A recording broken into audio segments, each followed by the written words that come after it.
And I got 6 p.m. So I'm going to call to order the Village of Belleville Village Board for Monday, September 15th. So you want to lead the pledge? Pledge allegiance to the flag of the United States of America and to the republic for which it stands, one nation, under God, indivisible, with liberty and justice for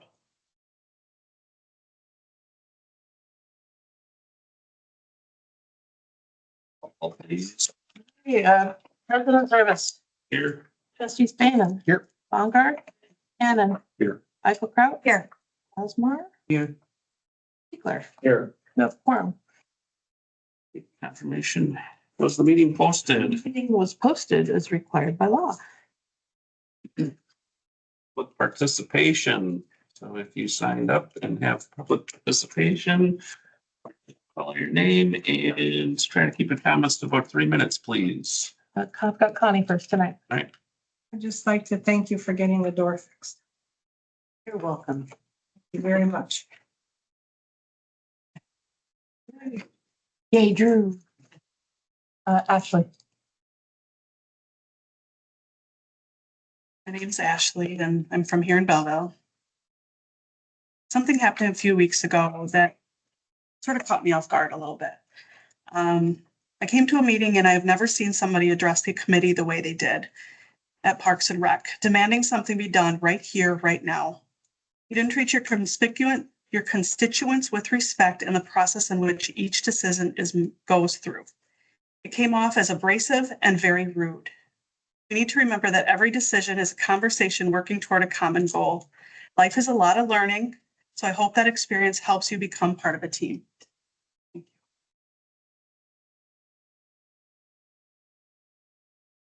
All I have. Consent agenda. All items on the consent agenda are considered routine and will be enacted in one motion. There will be no separate discussion on these items unless a board member requests it, in which event the item will be removed from the consent agenda and considered the first item after approval of the consent agenda. We've got the village board meetings from September 2nd, special event for Marion Bright application, Attempt B UFO Day celebration license, and Dane County Library exemption. I'll make a motion to approve the consent agenda. Second. Debbie, second by Deb. All those in favor? Aye. Opposed? None. Motion passed. President's report. Have nothing to add. Have reports. I'll talk quickly. Yeah, you should probably know we had a water main break Thursday night last week. When 6-inch main down. I'm sorry? Wednesday. I'm sorry, Wednesday night, my bad. Wednesday night, down on Village Drive. 6-inch main broke. It was pretty bad. We got out there, secured it that night and had it dug up and fixed the next morning. We have it filled in, but we still need to work on getting someone out to pave it. That's where we are right now. I'm going to try to get it done quickly and hopefully not at too great an expense. That's it. Just one thing for me. So as you guys know, agendas get posted on Friday, and specifically the village board always has a accompanying packet that we've been doing just as, because it's been, I'm going to call it tradition. It is a lot of work to put all those PDFs together into that packet. All the attachments are already on your agenda. So I asked Gabe if I could just ask you guys, is the packet, if the packet is still being used and you guys want the packet, then it's worth my time and effort to put the packet together. But if everybody's just using the attachments that are already on the agenda, the clerk's office would respectfully ask if we could remove the packet as part of the agenda process for the village board. But like I said, it's being used, then it's worth my time. But if it's not, I just wanted to ask. I don't use it. Yeah. Seems kind of redundant. can be, but I know some people prefer to have the whole thing together and then just scroll through the attachments that way. So, but since it's been a while since I've asked or anybody's asked about the use of the packet, like I said, it is work, but I'm happy to do it if you guys are still using it. So. Just use the links. Yeah, links too. Okay. Someone's using it, I guess. I mean, if I'm the only one using Okay. What? Sorry. Double check. Other than that, I do have a lot of vacation days that I'm planning on taking, but the clerk's office will be covered even when I'm not here. So, if anybody is concerned. That's all I have.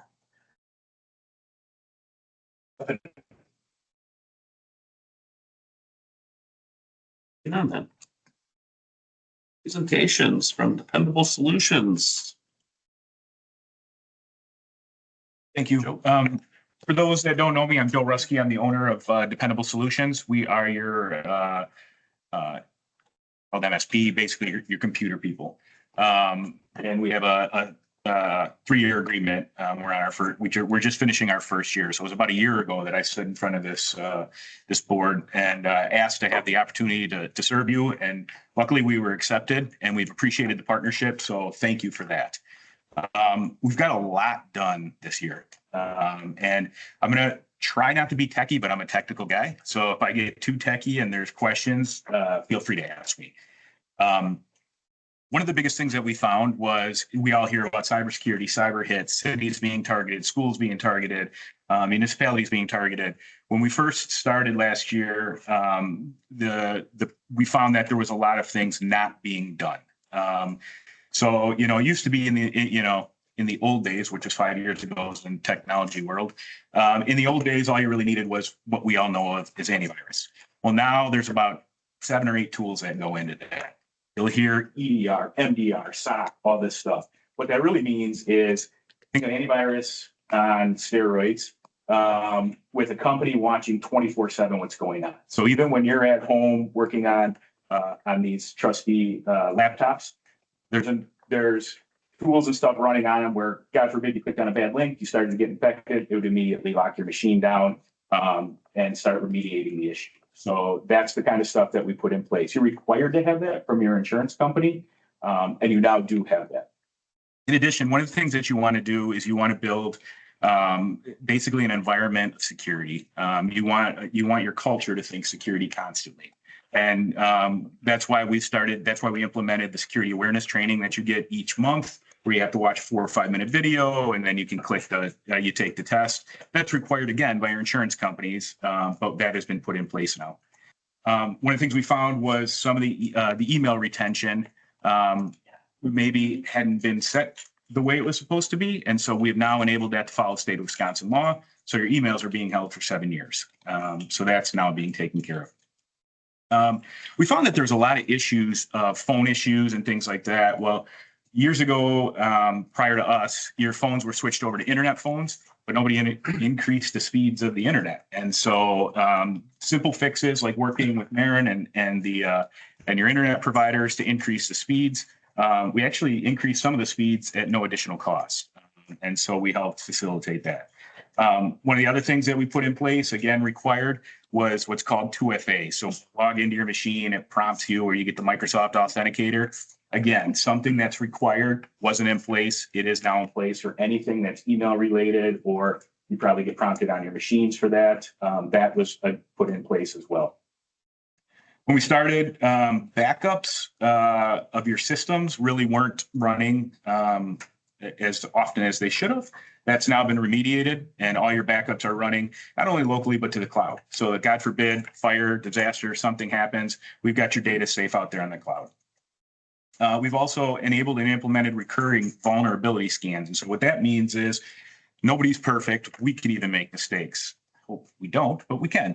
And so we run scans that go out and check and look at our work and see if there's holes in your system. And that's called a vulnerability scan. So we're running automated vulnerability scans, again, to keep the village safe. Just talked about enhanced security on the trustee laptops. We did that. When we started, there was some, and I don't necessarily know, it wasn't so much here, but throughout the other departments, there were some people that had their new machines because they had hit their 5-year replacement cycle, but they also had their old machines. And so the village was supporting multiple machines, and quite honestly, an old machine means possibly a security hole. So we've since remediated that with Gabe and the police chief, and now got everybody down to the machine that they need. So that then we can also have a better replacement cycle and only replace the machines that are needed. And everybody has the one machine that they need. We've helped develop a 1, a 3, and a 5-year budget so that you, as trustees, can help start planning. And the nice thing about that is you can look at it, and let's say for some reason, knock on wood, it doesn't snow a lot. So maybe you save some money, and at the end of the year, you have some extra dollars left. You can look at what's coming up in the next year or two, and maybe you purchase some stuff early. Or maybe it's a bad year and you say, we did. Then we push it to another year. So we've got budgeting to help so that you and Gabe and the team can make some of those decisions. We noticed that the police had bought a brand new server, and it had been in place for probably about 6 months, but it was just literally powered on. And so we helped migrate everything over to that new server, got rid of the old equipment, and made sure that the police were running off of their server, their newest equipment. We helped the police department also facilitate moving the body cam servers to the cloud. Wasn't a ton that we had to do there, but we helped facilitate that. But then we also took all their old body cam videos and helped them back that up. So if that internal server dies, they've got a backup of that data as well, so that if you need it for court or anything like that. The migration at City Hall on the server also was not completed. So we finished all of that this year as well. So that, again, City Hall, or Village Hall, sorry. Village Hall was running off of the newest and latest server.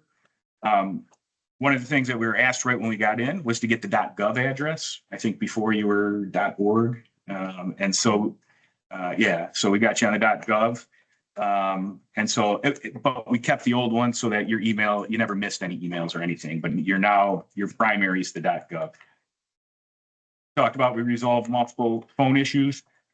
We also went through all your facilities and made sure we updated all your firewalls, all your wireless access points, made sure they were on the latest and greatest security fixes and that they were working correctly. And then beyond that, we worked with the internal staff to make sure that we were automating onboarding of staff, making sure there was a process. We make sure that, we have regular people that are able to come on site when and if needed. In a very timely manner. It's either scheduled, or if it's an urgent emergency, we can dispatch. We've got people in Madison, so they can be out here pretty quickly. And we just continue to work with the staff and make sure that we're carrying out what they want and what you're asking them for. So with that said, I will open it to any questions if there are any. Sounds like it was a pretty productive year. It was a good year, and we're hoping that this year we continue that and work with you and the staff and continue being productive with you guys. The only bad thing is the 5 emails we get a day from you guys that say we have messages. Yeah, that's all your spam stuff. So you can go in there and configure that to only get it once a day, though. So if you need help, let us know. We can help you out with that. What kind of upcoming projects are in the works or planned for the next year? Yeah, I know that we're working on, I think it's referred to as the old library or. Yeah. Yep. Converting 130 South Vine Street. So we're working on that right now. I know that we're working on some more machine replacements now that we got you on a 5-year cycle. I think that we're looking at SharePoint now. I mean, that's kind of been put on the back burner, but I think that that'll probably be a 2026 project that we start to look forward to now that we kind of stabilize things. The ultimate goal is really to see how much we can get put in the cloud. I know that you know what that is, but for everybody else, the internet basically. That not only allows flexibility, it also allows so we don't have to buy $15,000, $20,000 servers every time we turn around, every 5 years. And so we're looking at maybe what's eligible to go to the cloud. We'll probably work with Ian and Cassell to see if that can be moved out. I know portions of it can be moved out to the cloud, but we think the whole thing can be moved out to the cloud. So we want to verify that with them. We've done that for the city of Prairie du Chien, but I don't know if you guys maybe use different, maybe a different function or something than what they had. Because originally they said no, but we still question that. So we're gonna look into that a little bit. Good question that. I've been in that situation before myself. Yeah, and sometimes it depends on who you talk to. So. Yep. Anybody else? Great. Well, thank you all for your partnership, and Thank we you. look forward to continuing to serve you. Great. Patients. And that is discuss, consider the village facility project draft presentation. I'm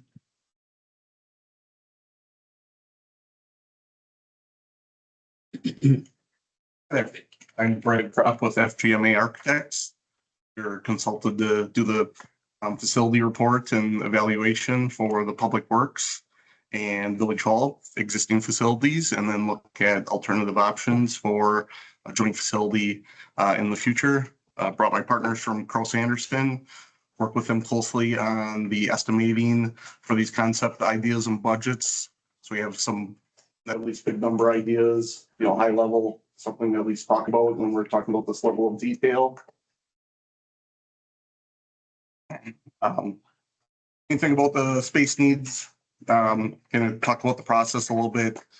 We actually send out surveys to the key stakeholders with the village, follow up with them, actually do interviews with all those staff members, review that, and then we end up putting together kind of a space needs today. And then we always like to look out about 20 years. So you're planning for your future growth and any needs out there, and the main goals of that, we're trying to get a purpose-built facility for the community, something that, you can use as a retention tool and also a recruitment tool for new employees as you're looking to grow. And then also maintain that positive culture for everyone that works here right now as well. And then, things that, trying to fill some voids, which is having some of that personal space, increase security and safety. You see that a lot more when you talk about your public works and PD type stuff, but Village Hall, it's becoming a concern more in the recent times. And then also just kind of talk about private community, show the growth, develop a building that the community is going to be proud of and support. At the next slide there, Gabe. Going to talk about existing versus the 20-year outlook. Right now, the usable square footage in Village Hall is just over 6,000 square feet. When we talk about space needs for a fully functioning facility, with needs for potential growing staff, growing public areas like your village boardroom, roughly double the size that we're looking at the increased need there. Public Works, they're currently just up the road there. They're at 9,000 square feet, and looking at their space needs to almost triple in size based on that. Tried to compare this. A study was done about 10 years ago when the village looked at all the facilities, library, police, Village Hall, Public Works. Two of those we've already updated, which was amazing. But also looking at, how that compared, and Village Hall grew a little bit in square footage and Public Works went down. So that's, I think, a testament to your staff looking at this as needs, not just wants. So trying to be aware of what really is the function of the space, and then making sure we're not just asking for space that we don't need. As part of the process, kind of have to look at the existing sites. Village Hall, here we sit, pretty much a landlocked building.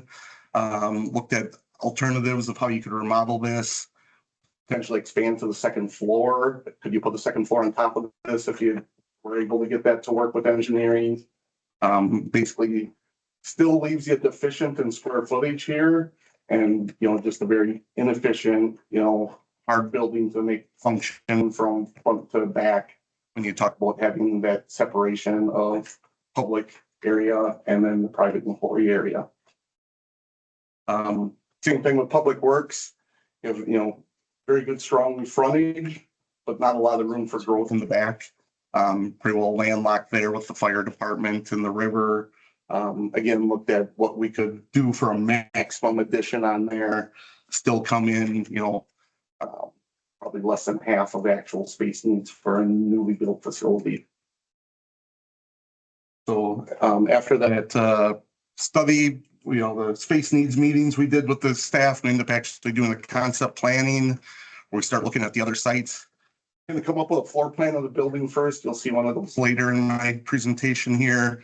But Gabe and I looked at multiple sites across the village, kind of came down to a couple of them at first and actually threw a third one in there at the end, which is where we'll go. But first main site we looked at was the village cemetery. Proximity, ease of access, kind of on the northern end of town, looking at growth that way. The lot size was nice and efficient for Public Works to be able to have some of their facilities out there and basically be able to work around, the existing facility. Some of the, drawbacks is access, visibility, concerns of being behind a cemetery, what that public image would look like. Concept B, this is looking at the Sugar River Park. I know there's some concepts going on there already for park improvements, but this was one of the sites we looked at, just because of its proximity to water and works, and then the existing facilities that Public Works use really close to that. So we focused that really on the far west side of the property. Doesn't allow a lot of room for growth. We're just kind of working around the existing park as time sat right now. But no, there was concepts out there that maybe they could massage in and work with. This looks at the growth to the east then.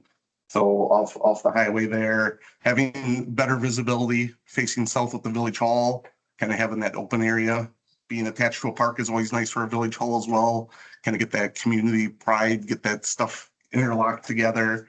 And then, being close to a residential as well. So, and then we reconvened after a couple of weeks, and we ended up talking about a new development site. So basically looking at the Park Meadow development that's going on the other side of Remy, just to the north there a little bit. There's kind of a lot carved out that was already designated a little bit for village use, is how I understand it.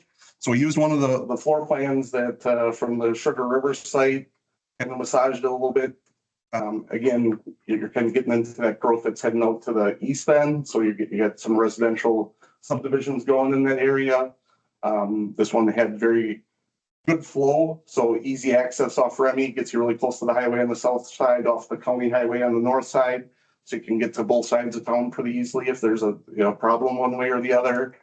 And then this site also had a potential for some yard area as well. So one of the deficiencies of the Sugar River site, they had some potential extra exterior space for some of the yard needs of Public Works. And then just to kind of give a general sense, basically these are block diagrams at this level. This is a high level concept study looking at square footages, flow and access. We get into that a little bit with this level of detail, but really making sure that we're accommodating the square footage needs. And then also just proximities, having a good public front, that's the yellow spaces. You got the green spaces, which is the village hall needs, and then kind of the light blue is all your Public Works. So you get some of that intermixing, and then you get some of those special needs like your joint areas, like locker room, break room, things of that nature.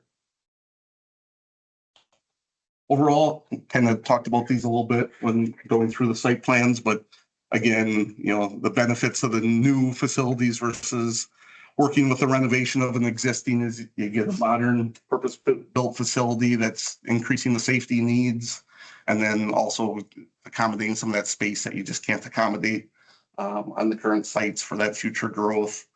And then, basically looked at some of the cons on these. They each have a little bit of that going on.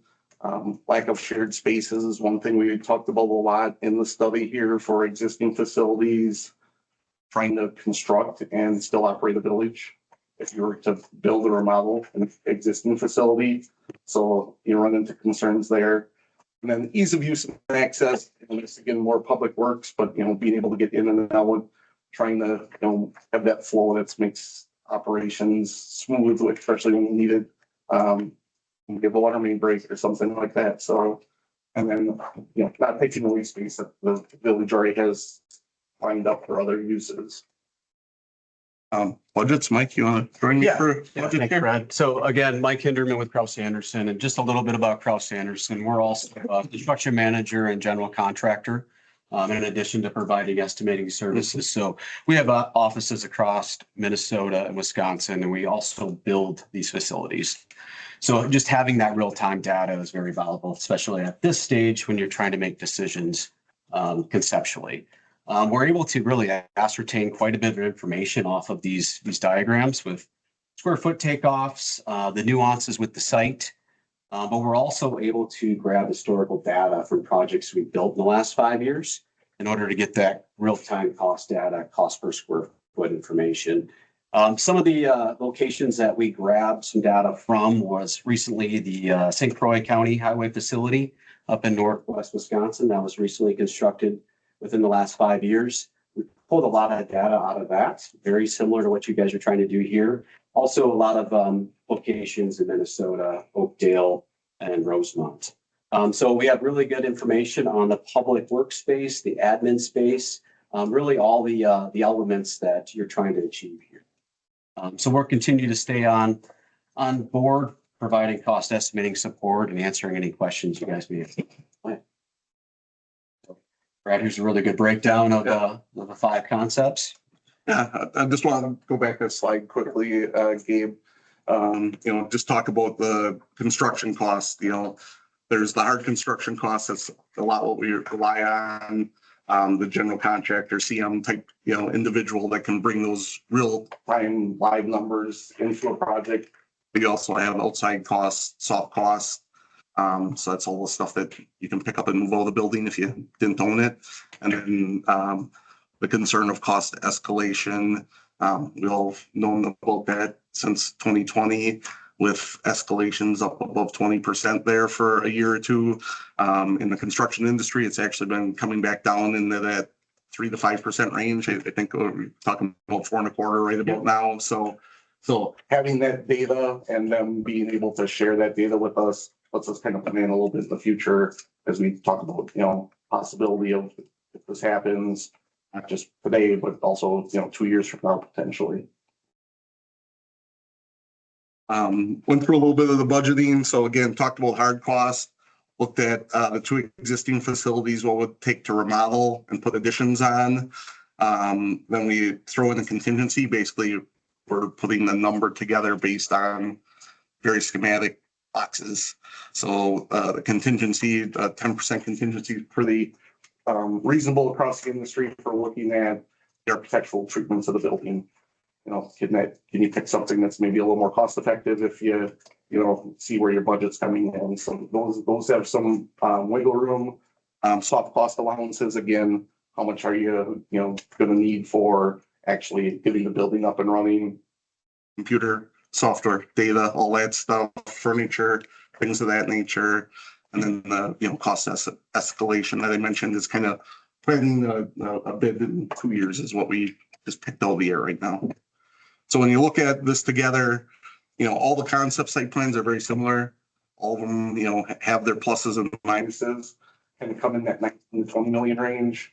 When you combine the existing village hall and public works from models and stuff like that, you're just under the 18 million. So looking at, the benefit of a remodel versus new construction or vice versa, always a good balance and check, that you want to go through. Recommendations for next step, work with Gabe, kind of talk to our financial advisors, see what funds are available out there and then kind of incorporate that into the capital plans for future.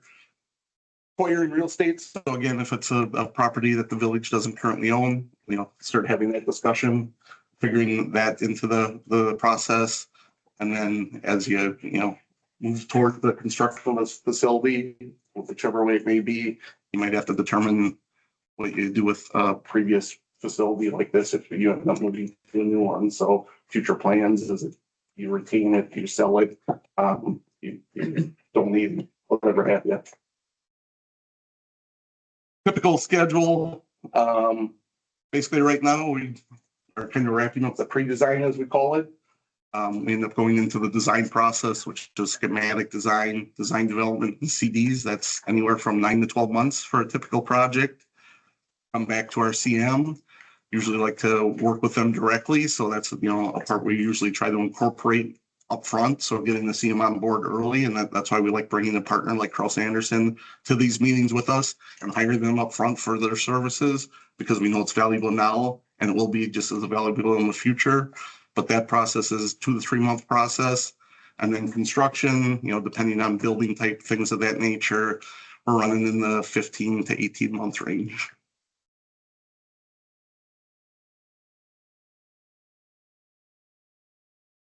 Any questions? Throwing a lot of information at you here, and you know, it's a lot to digest. Why didn't you guys pick examples that were closer here? I know Middleton just redid their entire public works department. Yeah, great question. So we actually built the ones that we pulled the information from, which is why it's all historical cost to us. So that's kind of the main reason. But we also time, date, and stamp relocation. So we're able to pull the market around here. My office is in Madison, Wisconsin. So that's our market. That's our subcontractor base. So we have real-time cost information that we're able to, you know, whatever's built up in Northwest Wisconsin or Minnesota, we can take that cost and turn it into Madison, Wisconsin, 2026, 2027. And then the cost estimate you gave, it's a really specific number for a really kind of thing. So Explain the process a little bit, your software, your management tool that you end up. Yeah. So it does all start off with a takeoff of what we can extrapolate off of the plans. And then we use a tool called ModelLogix. ModelLogix pulls all the historic data from projects that we've done as a company, along with what's out there in the industry. And we just try to, it's a sliding scale of what you're trying to do here versus what we've done somewhere else. And we're able to have a really solid range at this point for conceptual estimating. As you were explaining, you know, along the way, it comes schematic design. That's when these drawings get a little more baked and we can actually do a little deeper dive into the estimating and provide that data. But at this level, you're getting a quality conceptual estimate. that's like the scale slid all the way to the top then? Or is it pretty close to the bottom? I would say in the middle. Hope that answers your question, but Yeah, so the 3-4 projects, you look at that software and you can slide that scale and adjust your estimate based on that, where you want to be in relationship. Let's just pick electrical. You know, hey, we're gonna have a generator, we're gonna have this stuff, maybe a touch of that at 60% instead of 50%. You know, or the building type, you know, it's gonna be a public works building where you might be able to do precast and less costly construction material and methods. So maybe you slide that scale down. yeah, we also, you know, take an account for what's going to be code and covenants here as far as what aesthetically what that building needs to look like for a skin. We can have precast or metal, or it does have to have some brick on it, some glass. So all that's taken into consideration when those takeoffs are going on. You have one online hand raised when you're ready for public comment. I would just say that I think it's important to the character of the village, that village hall be central location. Putting it far out is going to create a psychological distance between village hall and the community. I would also, I mean, these numbers don't include cost of borrowing. This is a project that is, I think, expensive enough that we should take it to the voters in a advisory referendum before we do something this significant. I would agree with that. And we've seen that before. Very common. Yep. Yeah.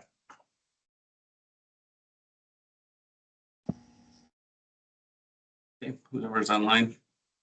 Hi, yes, this is Teresa, the municipal court clerk, and I'm just wondering who to contact if a department isn't illustrated in the diagram. Teresa, I know we worked with you. It's in the diagram. Maybe not that level, but you know, we take a lot of these blocks and put them in the bigger blocks together. So I know we worked with you on this. But there was the municipal court in that area and, the needs for, that space is in the plan there. think Yeah, it's I to the saw right side. I saw the storage for the file cabinets, but I didn't see an actual office Okay, for the court clerk or the judge.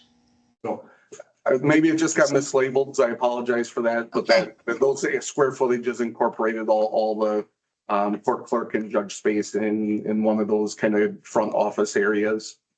Okay.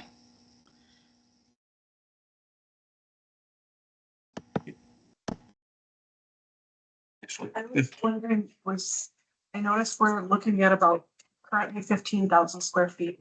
We were talking about doubling and tripling it. In one of the last concepts, it's almost about 100,000 square feet. Is that realistic?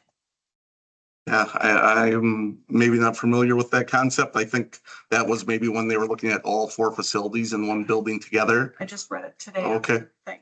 Okay, maybe it was a mistake there. 99,000 square feet or something. Okay, yeah, Number C. that's probably a mistype then. They all total right around that 35,000 square foot number. Okay. So Thank you. I think that was a mistype on that one. Thank you. I might have not zoomed in good enough either.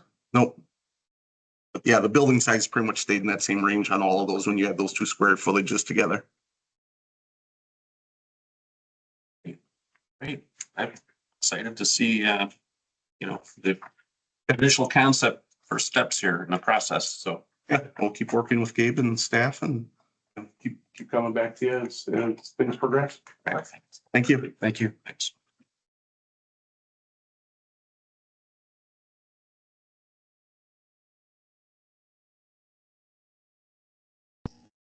Mr. President, Yes, this is Teresa, and I can't get my hand to lower, so I don't know. you, Teresa. That would be wonderful. Thank you. all right. On to old business. Item A, discuss, consider the emergency medical services intergovernmental agreement. Yeah, fire EMS, board asked you to change it. It's literally just the title of the board. Instead of fire protection services and emergency medical services, it's Belleville Montrose Exeter. Belleville Montrose Exeter. Emergency protection. So Literally a name change. all 5 boards got this, right? You sent this out? No, Oh, until the board makes a recommendation, I was gonna send it out. So they want to be wordy with their name. well, they want, it's kind of funny, this fire services protection board. So Yeah. we just decided that there was a motion made and passed by all 8 people there to add Belleville, Montrose and Exeter to the front of both of those names. So it's a little more identified. Identify. So, Alright. so I'll make a motion that we approve the revised EMS intergovernmental agreement. Second. Carried. Seconded, Shelley. In favor? Aye. Alright. Opposed? So that's for the EMS. Now let's consider fire protection service intergovernmental agreement. So same thing, but for the fire service. So I'll make a motion that we approve the revised fire protection service agreement. Second. Here, second. Yeah. All those in favor? Aye. Aye. Opposed? So just, so like I said, so now we need to send this to all 5 boards and hopefully they will all meet before the fire or the EMS annual meeting on the 14th of October. So hopefully everybody will agree to it by then and we can sign everything that night and make the agreements final. Or official. Discuss and consider the administrative assistant job description. And you guys sent this back to finance with that title and your requirements for what the job needs to look like. And finance and governance reviewed it, made the recommendation back to you on what it should look like. I'll make a motion that we approve the administrative assistant job description. Second.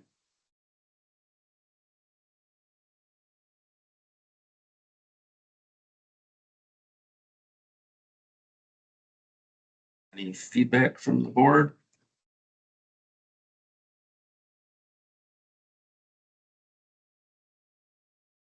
then? Good. Those in favor? Aye. Opposed? Motion passes. New business, discuss, consider Badger Trails Phase 1 final plat. Yes, so, the planning commission reviewed the final plat application. Their last meeting last week, they made the recommendation to approve it to you with the conditions that are outlined. Really, at this point, it's just the MSA letter, and I know it's been back and forth today that they start working on it. So This is Jeff, everybody.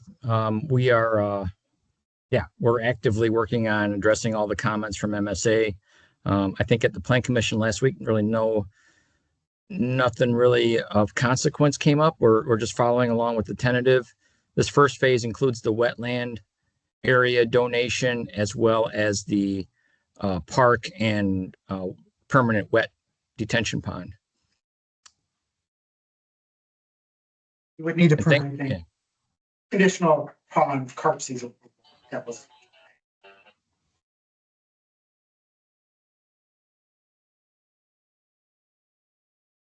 I'll make a motion to approve the Badger Trails Phase 1 final plat application. Second. we need to add contingent upon The carp. Ian's letter, the MSA letter, and CARPC approval for that. That's the way it came from planning. Yeah, Yeah, approval upon conditions. yeah, all those. Yeah, conditions. upon the, Is everyone okay with that change to the motion? It's unanimous. We don't have to go back. Right. Any other comments? Okay, all those in favor? Aye. Opposed? Thank you and welcome back, Ian. Thank you.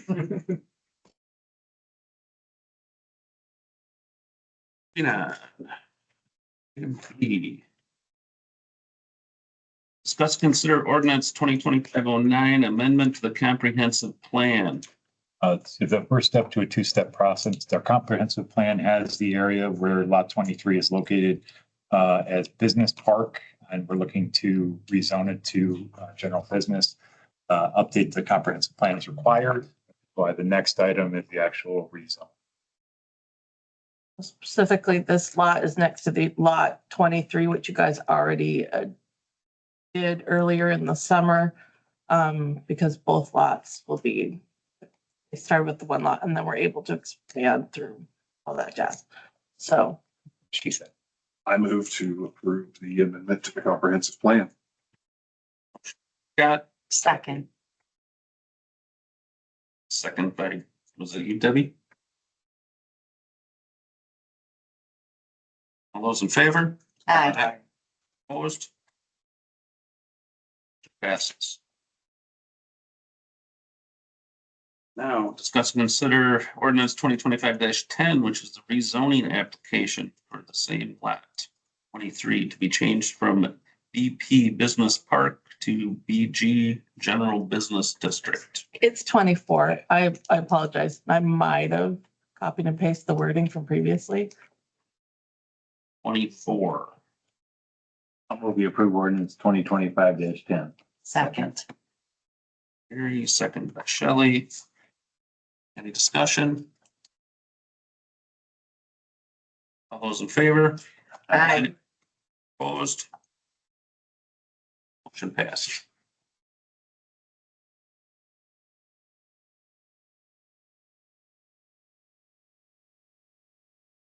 They're correct on the ordinances. I double checked. Yeah. They're just not incorrect. They're just incorrect on the agenda. And I apologize. No worries. I just want to make sure they're. I think I did the exact same thing at planning commission, guys. I'm just. Yeah. I get them mixed up too. It's sorry. I had to look at it. I was like, wait a minute. Oh, wait. Okay, I got it. Okay, item D, discuss and consider TID number 3 budget amendment. Yeah, so This came out of the sidewalk work that we did in front of the chiropractor. And then the chiropractor was reimbursing us for the sidewalk part of it, but as it came out, when we put in the sidewalk, it showed that a retaining wall was definitely necessary for that sidewalk area. However, a conundrum came up as in who should pay for that. We're paying for the road work out of TID. TID could be able to pay for this easily and what does it impact? However, in the site plan, and as Kevin noted, in some of the emails and attachments, the grading should have been flat. So the chiropractors or the developer originally should have paid for it. However, through legal maneuvering, the developer has now put it on the property owner. So the chiropractor would have to pay for all that, which shouldn't have been required, but is because that's how their sale agreement went. And so, one hand, developer should be paying for it. And the other hand, I don't think that business owner should be penalized for that, even though that's where it's graded. We do have money in the TID. And so, yeah, I wanted to get your guys' where do you want it? What do you want to see? I agree. The business owner shouldn't be penalized for the, Yeah, let the village take it. if we have money in the TID, we want to be a good neighbor. Did somebody inspect this and approve it? Nobody caught it until now? As it showed in the memo, and Kevin, do you want to give a little bit update on kind of what happened over the years? Sure, Ken, can you hear me? Yeah. Okay, yep, so I can't remember the year that was done, but the site plan was approved, showing that the sidewalk, as Gabe mentioned, was gonna be done and with the street work by the developer. Normally, when the site plans are done and approved, we don't go out and shoot the grades to verify everything. It just hasn't never been done, on all that. The sidewalk, I cannot recall as to why it was not required back then. I'm assuming it has to do, and this is just my gut, is that obviously at that time when the chiropractic went in, it went to nowhere. So the board at that time or plan commission or whoever basically allowed them to wait on the sidewalk until other developments went in. So that would have been a request by the developer to the village at that time. But as Gabe mentioned, then they built that. They basically filled it higher than what it was supposed to be. And obviously now we put in the sidewalk and there's about a 2-foot cut. It's probably 150, 180 feet long there or something in the front. So it's that or end up going back 15 feet onto their property and tear out their landscaping and everything to make it flatter and everything as well. So that's kind of a quick summary of it. But no, it was not in the grades and everything was not topoed after the fact when it was approved and everything like that after construction. So have we learned anything from this now that maybe we should go back and check or somebody should? Yeah, and it's really just, it's holding developers accountable when, with the development agreement at the time. Obviously, they weren't at the time, and so this is what happens. So yes, the learning curve is you hold them accountable. So we have some culpability in this too. This is the third or fourth time since I've been on board. We've had to go back and correct with the developer. I've been on two. It's a different developer in this way. I know, but still, like, keep it close enough eye on this. Yeah, I believe that's the same developer that we've had problems with in the past, and that all predates, even my time here. So, to your point, there's been a lot of improvement on monitoring developer agreements in the last 3 years. So We talk about this should be on the business, but putting it on the taxpayer. You're not. I understand it's within the TID district, but that's, having the TID district put on the taxpayer, the taxpayer indirectly. And that's what I think we got the money in the district. We should cover it. So I'll make a motion that we use the TIP funds to cover the retaining wall and to proceed without seeking the owner's contribution. Second. Motion Deb, seconded by Shelley. You hear the motion? Nope. Any discussion? We didn't hear it. Oh, you didn't hear Was it? it? No, we couldn't hear it. Oh, I thought that was a yes. Let me find it again now. You hear what she's saying? I said that the village pays in full using TIF funds to cover the retaining wall and proceed without seeking the owner's contribution. Thank you.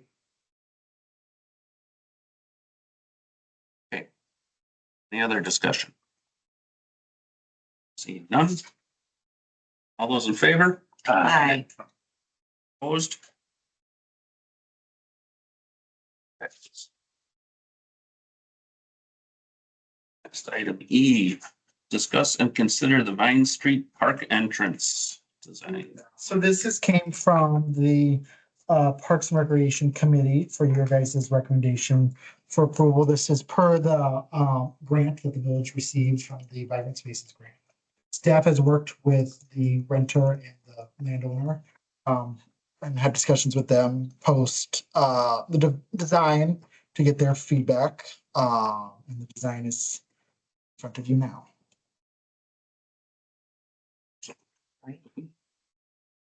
Who's the renter and the landowner?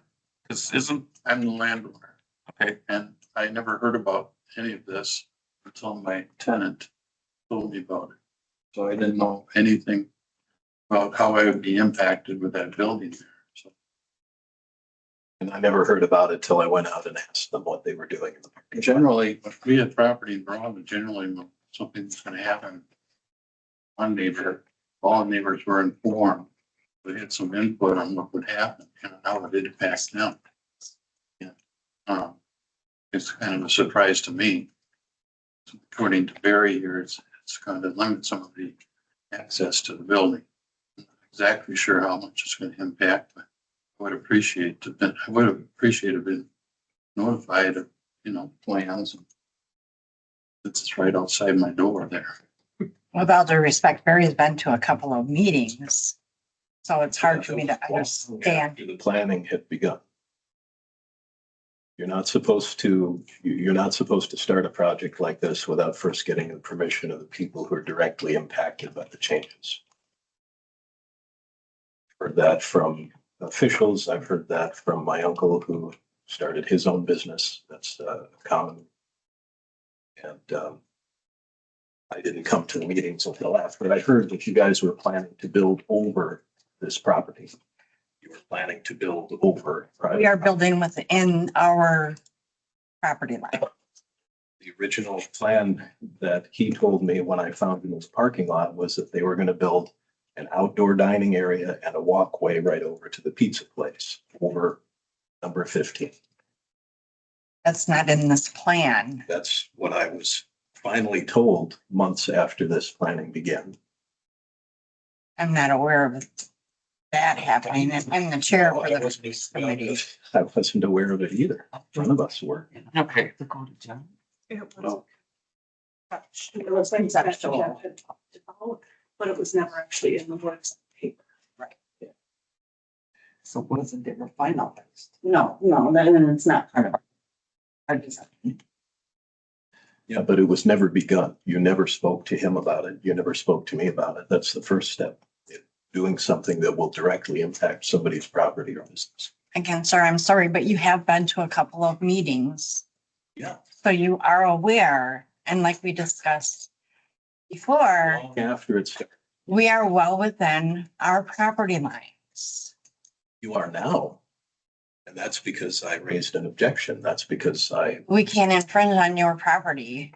that was the original plan. I was told. It was only after I raised objections that was changed. The agenda item here is for redoing the Vine Street entrance to the park and is confined to. But he is cash on this, holding a. It's confined to village property, correct? Yes. So Village property directly adjacent to number 15. So Build a McDonald's style. are you guys aware of any requirements, the notice? In order to develop a plan? I will say, I mean, I'm not in on this, but I will say anytime anything used to go around our neighborhood, something with the depot, the mill, whatever, we got letters announcing that this is going to happen. If you want to go to the meeting, blah, blah, blah, we used to get letters. It's same thing in Madison, right? Property in Madison's got letters, if anything's gonna happen. That's why it's here tonight. We haven't decided it. So specific to noticing requirements, and I will speak only specifically to noticing requirements for applications. There are some specific applications that go to plan commission that do then require noticing that probably are what you're speaking about before, but since this has all been conceptual, there's no noticing for conceptual idea. If we had then, when we move on to the next session and the site plans and things, will then probably require some noticing. So what's the difference between conceptual and what's the next step? Conceptual is just the idea. So we've just drawn, this is like a plan of what we'd like to see. It's just the conceptual idea. With Gabe, though, he said the construction would probably start in April. Yeah. So it's one. The site plan we need to approve a final site plan and everything for it before. Yeah, and there would have to be Yes. engineering and Get bid document. the documents. His point is that if you're planning construction, it's not just a concept. We haven't gotten to that point yet, though. That's why we're here tonight.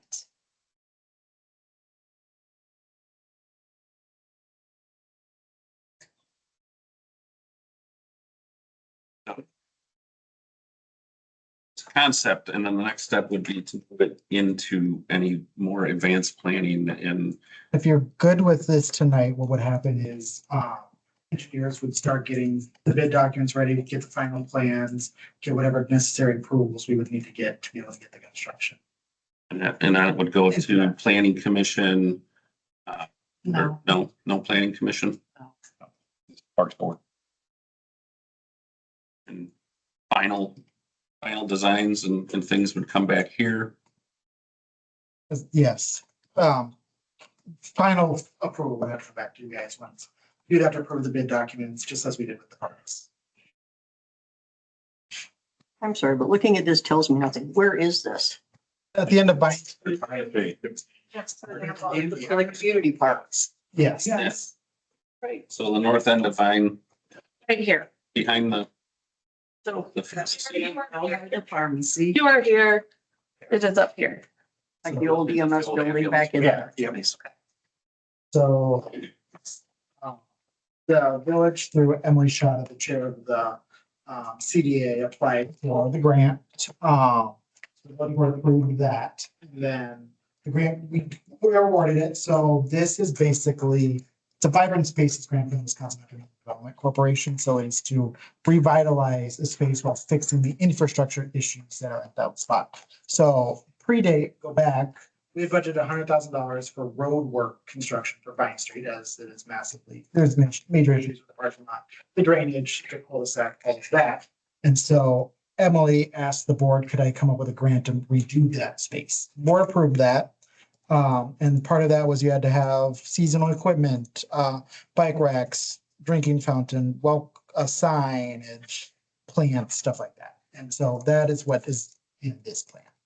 The Parks Committee reviewed two different concepts. One looked like a shell, a snail, and then this. But to the owner's credit, the landowner, or to the renter, it was pushed down quite a bit towards the pharmacy building.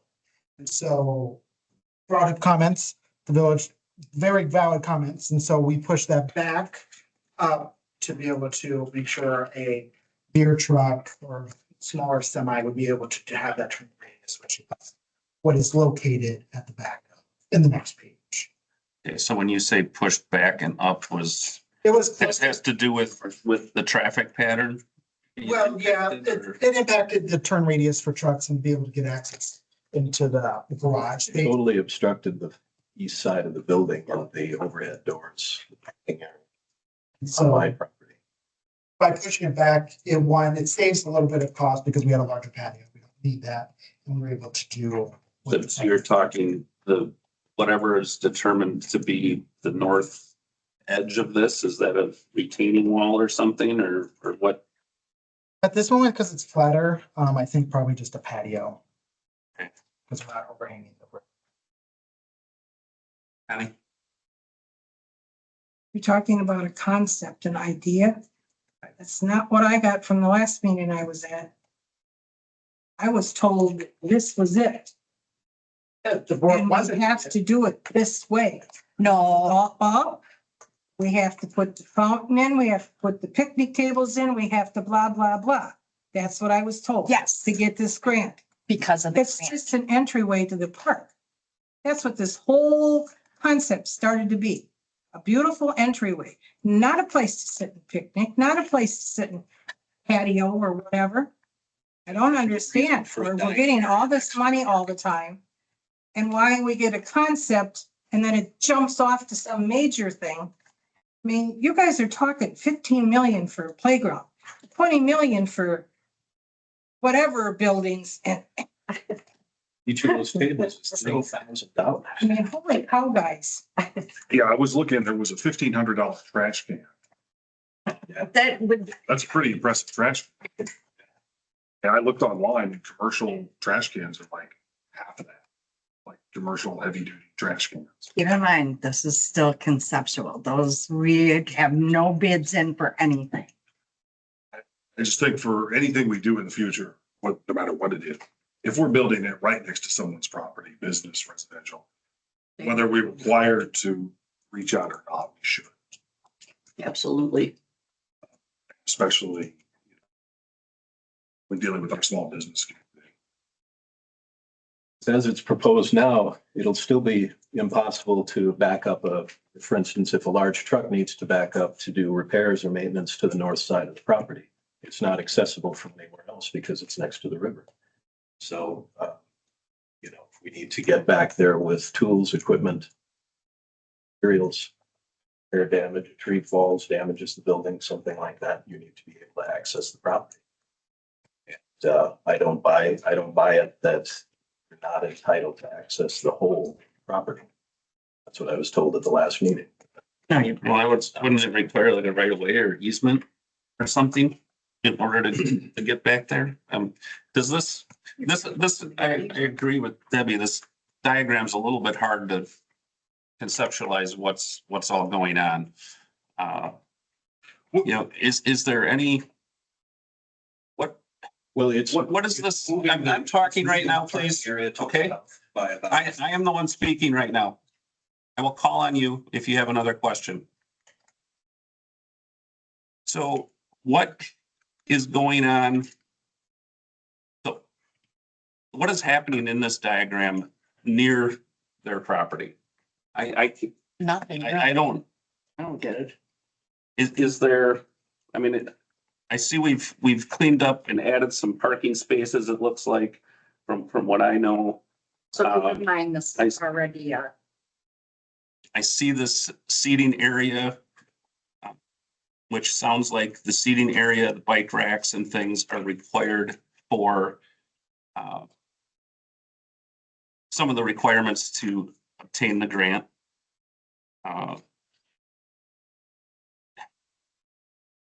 So can someone tell me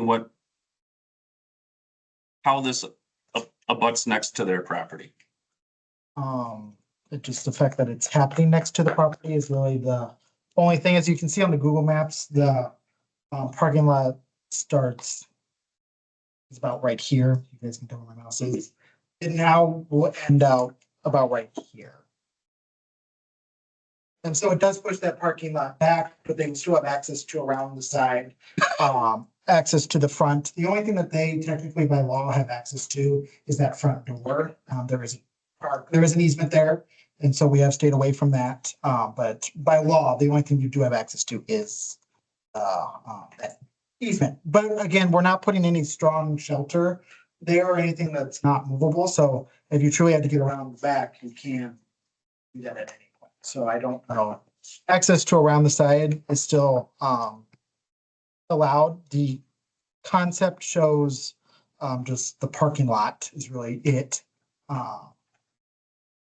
Yeah, and property owner is not allowed to use another property owner to get access through their property to somebody else's property. Right. And so that's in question a little bit. But what the grant said is you had to have seasonal equipment. You had to have bike racks, you had to have planters, the drinking fountains, all that kind of stuff. So the die was cast and we apply for the grant. Yes, if you want the grant money, that's what you had to do. So those concrete sidewalk. So And so what it really does is takes the sidewalk that's going from the trail, goes out both ways. It takes the cul-de-sac out and just straight parking. And then, puts in. So what in the plan is acceptable to you? As property owner. Yeah. Well, when talking to Gabe, he did move it north, which helped. And just having access to that side cement pad, and if there's no curbs, they're erected along there, so we do have access to it.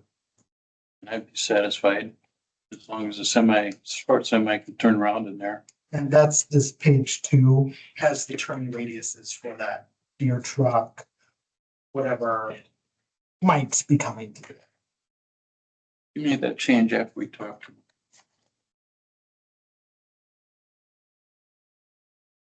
So that's good that things were considered.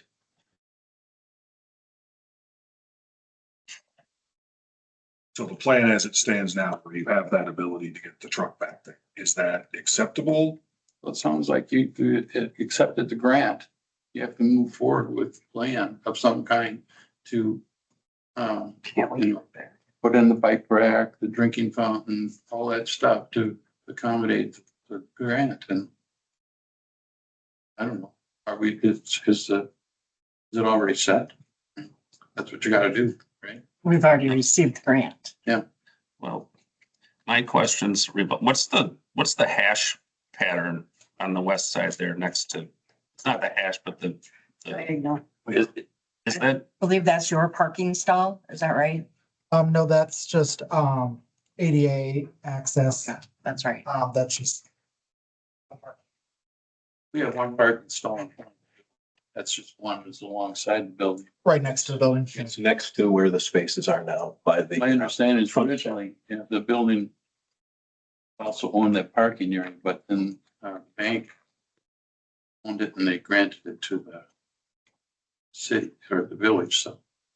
And they didn't offer it for sale to me, they just granted it to you, so. Well, that was years ago, that happened. Yeah.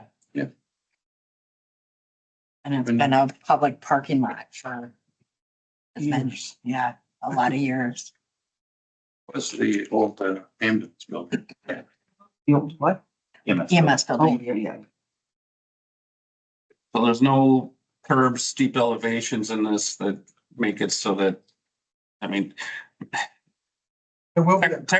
technically, the only approach you need is whatever is on your property. Yeah, so there will be a curb between the parking lot and the sidewalk, for Yeah. water retention. But if we needed that hash mark, we could build a ramp or something like that, that was something that see in the design.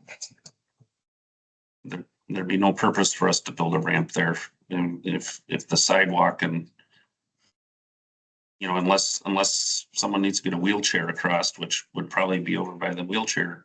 And it already shows that it does taper the last 5 feet of curb to match the grade. That shows that on.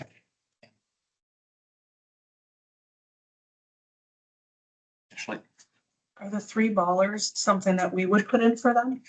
Is that something they requested? The what? 3 ballers? I requested a guardrail there. Because there's constant traffic over the southeast corner of the property and, nobody else is going to pay for repairs when it's all worn out. And so there's pedestrian traffic occasionally now. People who intend to walk west, they just walk over to the building and walk up the concrete, and that's private property. There's cigarette butts and litter, and somebody's going to fall over and want to sue somebody. So a guardrail there would keep vehicular traffic and pedestrian traffic, you know, walking up and down. That was what I requested. The only thing is, that's not our land where that was just suggested to go, and there is a public right of way easement for that. They have all of the business owners in the back, and Johnny O's and all of that, so that right away will have to be reviewed.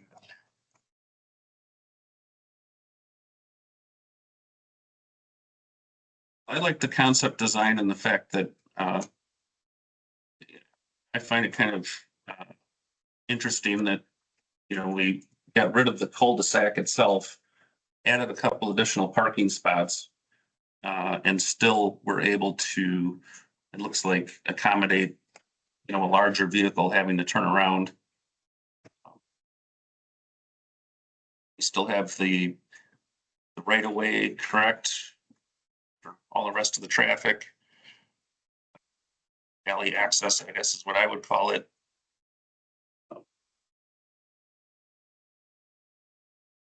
Yeah, I do question a little bit how much additional sidewalk and things needed to be added and tables and fountains in order to qualify for the grant and what their additional cost is. You know, like, are we spending $45,000 extra to get a $50,000 grant? They are paying for the seasonal equipment, for some infrastructure costs, That's exactly what's happening. they're paying for that. Yeah.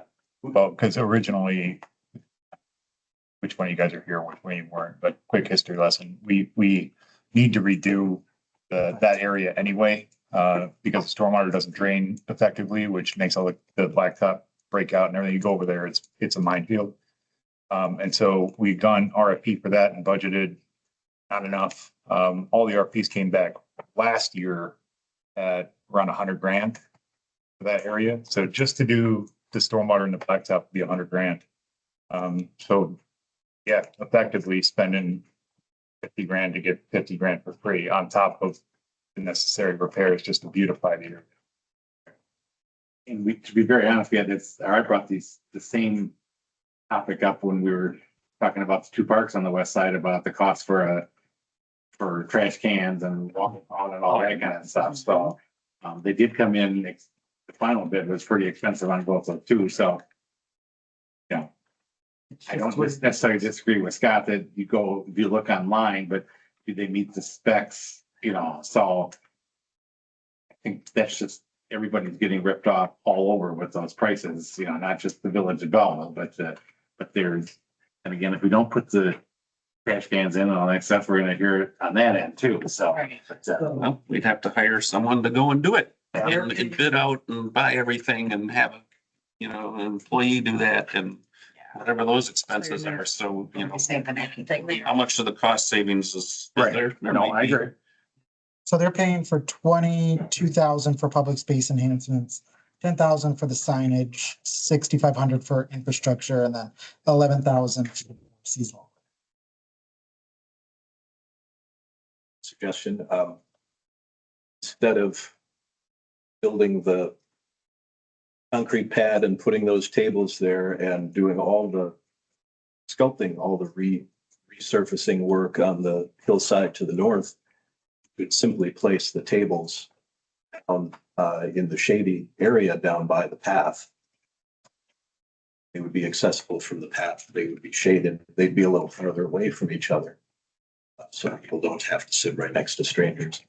Where they are now, they're in the sun, you know, doing noisy parking. I just don't think there'll be much use on it. It would be a little less expensive and other suggestion was there's a line marked down the alley, and I'm not. The engineer wasn't sure if it was sewage or drainage. Sewage. That's sewage On the center of the Oh, alley. okay. So you can't put a drain down there by the bank property. That I don't know. Water tends to pool down there, and it softened the area down by. Yeah, Kevin, if he's still on, could probably answer way better than I. I know the whole area has an issue with proper drainage. Yeah, I just suggested a drain there, but if it's a sewage line, I guess you can't do that.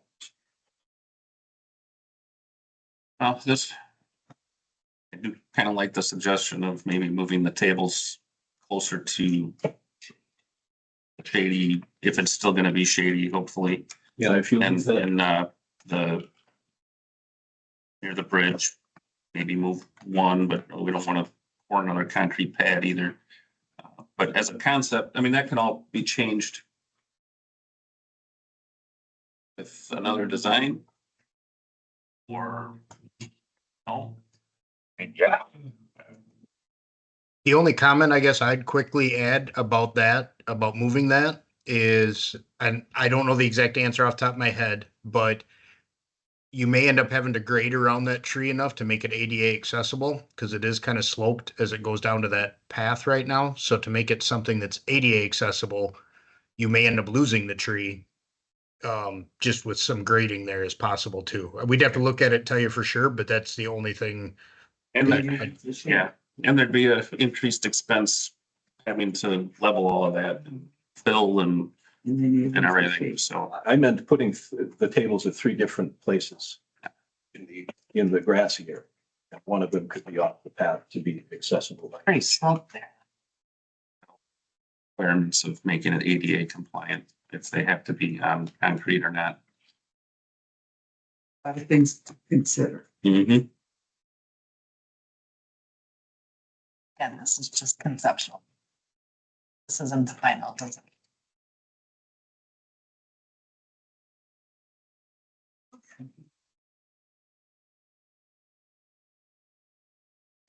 Any other board comments? What I need from you for next steps is if you're good with this design wise, we do need to get started on this, getting the final pricing and all that stuff done. So that way if we need to, so we can go out to bid and get those final costs. It might be worth considering sitting down with the property owner, seeing if we can get the two concepts get close together. Sounds like that's happened already. It has. I mean, that We're past that. there were discussions prior that, you know, their concerns were brought up about noticing and, you know, encumbering their access to their property. And it sounds like this design has accommodated that. So sounds like that's been done. So do we want to move the tables then over and change it a little bit? The shade? I guess I would question if there's a redesign cost involved with whoever has to do that. And if it's That there is quite a ADA, slope there, so. I think that'd be ADA compatible if there's a slope. That's why we designed it this way. I was suggesting that by the cross, where the paths are crossing now, in that area. That little slope to get down there It's and relatively flat. Yeah. And there's, you know, there's still the sidewalk planned down for the wheelchairs.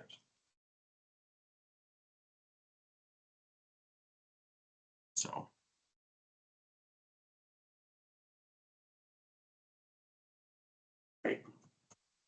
It would be So Gabe, less. there be a cost if somebody looks at this? Time cost would be really the main issue. MSA is set to design the thing, so. That would cost, but time. Grant, it needs to be done by about mid-end summer. So that's where the timeline kicks in. We can look at it within our contract right now, just to verify if we can shift any of them. I mean, that's part of kind of the final design as far as, you know, getting final grades on things and whatever. So we could work with Gabe and see if it makes sense to shift any of them over that direction or whatever. So that's not a problem and shouldn't be any extra on that. Thank you. I'll make a motion to move forward with the final design process for the Vine Street Park entrance. Second.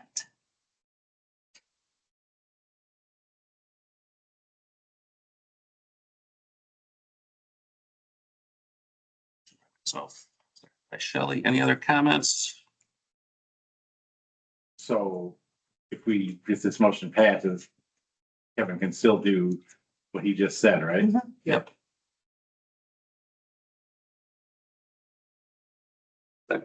Good for you guys? He allows me to be able to go to the next steps. and Direction we- with that. If I see that I can, do you want me to look at moving one or two of them over there? Like, do I have your permission to be able to make that adjustment without having to come back to you to review that? As long as kind of that major infrastructure is there, do I have your permission to be able to make that change without killing us time? Yes.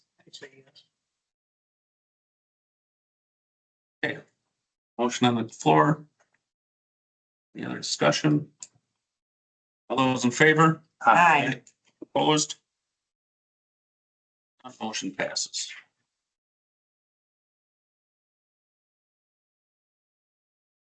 Item F, discuss and consider the new village welcome signs and new park signs. So this has been a project that the CDA has been working on for years, 5, 6 years. And they reached out to 2 companies to work on the potential designs. And they got Vital Signs and More to do the product. It's gone through a few iterations, but the designs are attached to this. And what we have budgeted, plenty of funds in last year's and this year's budget. So finances wise, I'm not concerned at this point. We have talked to a resident, Jim, who used to help with public works, about potentially being able to do the masonry work because he has experience in that. So I still need to work with him on getting that reviewed. So that's not a final deal or anything like that, but that will help on that end. But budget wise, we are in the clear. For me, what I need is 2 guys like designs. Privacy changed. And then I can, For these are not backlit, right? So it'll be, picture of them. Yeah, it's in the agenda packet. In the packet.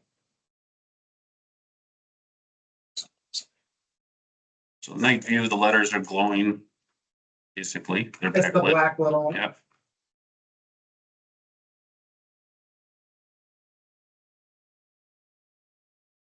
This is probably 25 years. About signs. Oh, We're yeah. talking about this for. Uh-huh. Look at this. How deep are these signs? I was trying to look at that over the weekend and Like how? 12 front to inches, back, 12 inches depth, depth, okay, total width. Maybe a little more with the raised letters, but yeah, there's a kind of what I thought when I was looking at this the other day, but page 3 on the right-hand side. There's the side schematic. yeah, oh, yeah, oh, I guess I didn't look at that one. Okay. Yeah, So I am in the process with Quick Trip to get there. So originally the village board approved easement to go where that old Southwest regional, not village, it was the water conservation, that wood sign that had fallen over. That's where the village had an easement to put our sign. I don't know what happened, and I just got up on easement agreement. So what I had to do is I went back to Quick Trip and said, hey, here's the sign concept. Would you be willing to re-enter the agreement to put easement there? And so Quick Trip's good with it. And then Duluth is in the process of reviewing that now for their end of it. So to back up slightly, the CDA has requested to put a sign at the corner of PB and 69. So at this Quick Trip location, at Duluth outlet store in their retention pond area where it would not impact the water retention, and then Sugar River Park. so my question is, and I'm trying to read, again, removable back for service, 3-pole, blah, blah, blah, aluminum face. So these are painted. So again, as somebody who grew up in this town, I do think that the current welcome signs are very nice. They just have not been maintained. So I don't want to see that happen. You know, so if go with these, who's going to maintain those? The village, correct? That'd be our signs, yes. So, yeah, well, I know there are signs, but you know, the other signs were our signs too, so, so I'm just making a point that, you know, instead of waiting 15 years to paint it, we may have, repaint it again, we may have to, you know, have a line item or, you know, as part of the general maintenance and the public works budget or the parks budget or whatever to maintain those a little better than the other ones are maintained, so. Sure, are you okay with that? These are, what's the material these are made out of? Aluminum. Aluminum? Aluminum and acrylic. That's aluminum. Nothing says outdoor community like aluminum. 2125 aluminum face, It's probably easier to maintain than it's. painted 3 colors. Logos and rule decorated with translucent digital prints. Laminated. Yeah. So essentially laminated. Yeah. So that's my only kind, I mean, yeah, I agree. We've been talking about these things for years. It's time We'd to, be able to power. time to fish or cut bait and, okay, so. But we just need to, So if they're laminated, worst case, you could always contact Vital Signs if they're still around and have have them redo print the some new ones. graphics, yeah. Because otherwise the lettering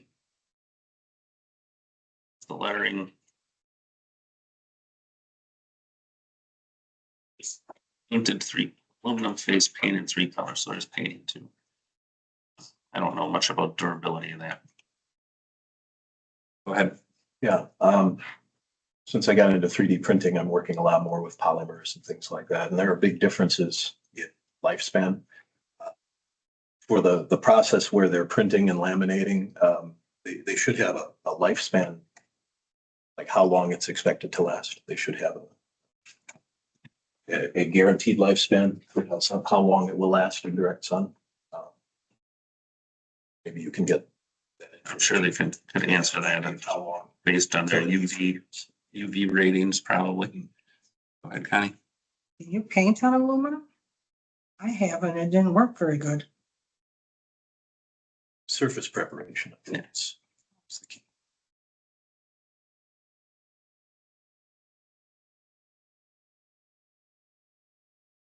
Originally started on that committee and it's changed some since I was on there and Not much. it's all good. It's a sign. Branding. So.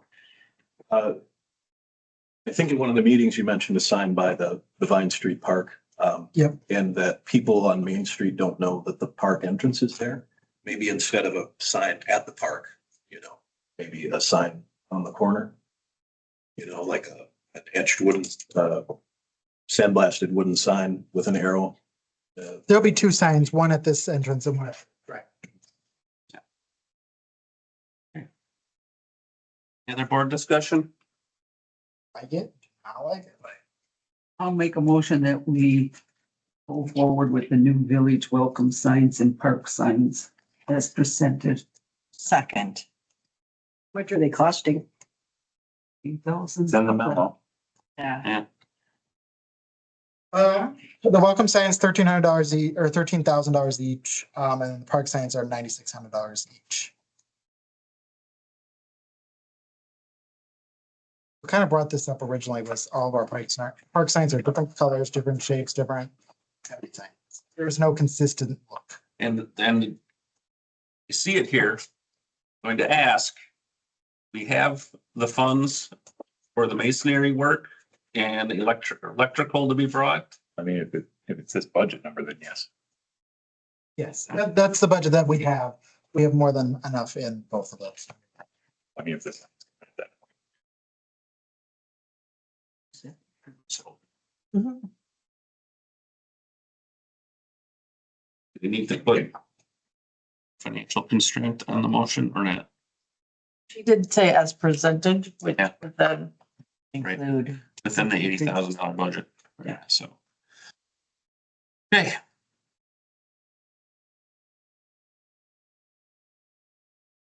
Discussion. On what you said, there are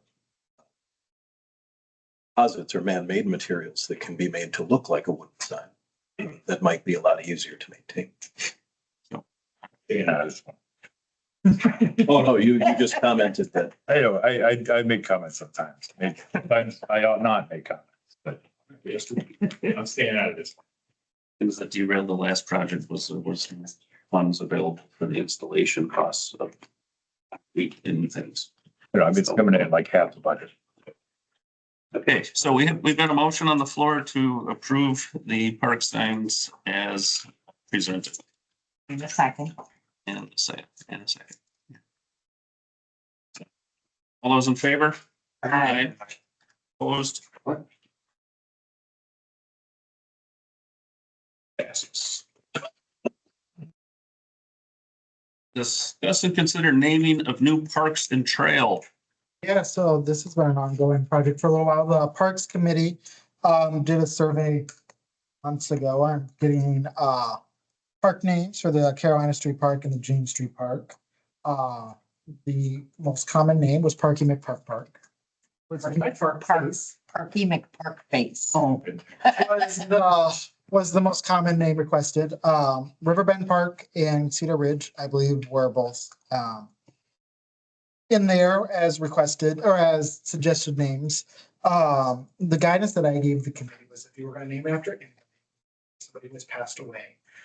You generally don't name it after anybody who's currently living. And then you want to make sure you stick to a trend that, doesn't. When naming it after somebody, you're going to offend somebody.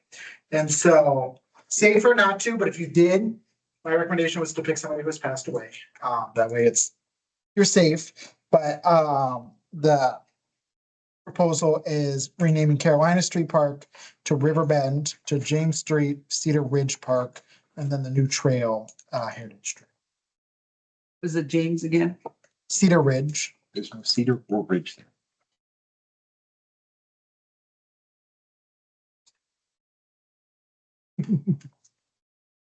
So that was the recommendation from the parks. Some cedar trees again. There's a hill up Bellevue that you can kind of look. There's a gentle incline. Gentle. You walk up that hill and decide how gentle it is. That's right.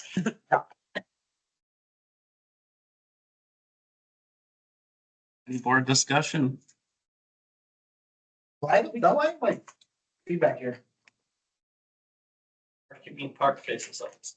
It is. True. What are the right on your side? I used to get the news here for that one. I'll make a motion that we name the Carolina Park Riverbend Park and the James Street Park, Cedar Ridge Park, and the Trail Heritage Trail. Second. And second by Shelley. Accept the names presented. Can I write that? Accept the names as presented. Yes. Thank you. That's what I said. Right there, dude. Sorry. All right, any other discussion? Seeing none. All in favor? Aye. Opposed? Motion passes. Parks have names. Parks of You gotta get Hooray. Plans for the updates on the Under parks. nine. We have gotten the signatures required to move forward.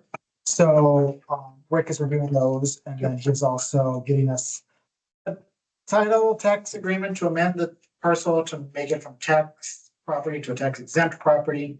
But we're gonna go. He's making that process. And then Salo can go in, and Reese can do their work and only two individuals that we've brought to ask said no, that they would not sign the.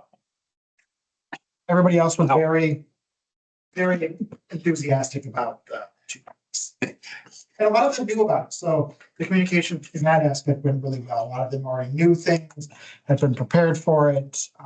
So in that wise, we did a pretty good job. A lot of watching. All right. Exciting stuff. Mm-hmm. Discuss, consider using a vacant lot for temporary soccer fields, item H. Yeah, so the soccer youth sports came, soccer youth sport club came to the Parks and Rec committee and explained that they are missing some youth, they need another youth field. In the, this village. Unfortunately, we really, they're in the new, Cedar Ridge Park, there is not, enough space for a true full soccer field. I think we can diagonally make something happen for a small youth pickup soccer game, not really worried about that end. But for what they truly need, we don't have space. And so if we wanted to come out of space out of thin air, we are buying the lots in TID. You could transform a cornfield into a grass soccer field temporarily, or you could have them use the behind the cemetery where it is. Those are really your only two options in the village. Or you can say we don't have options. But that's the only two that we have.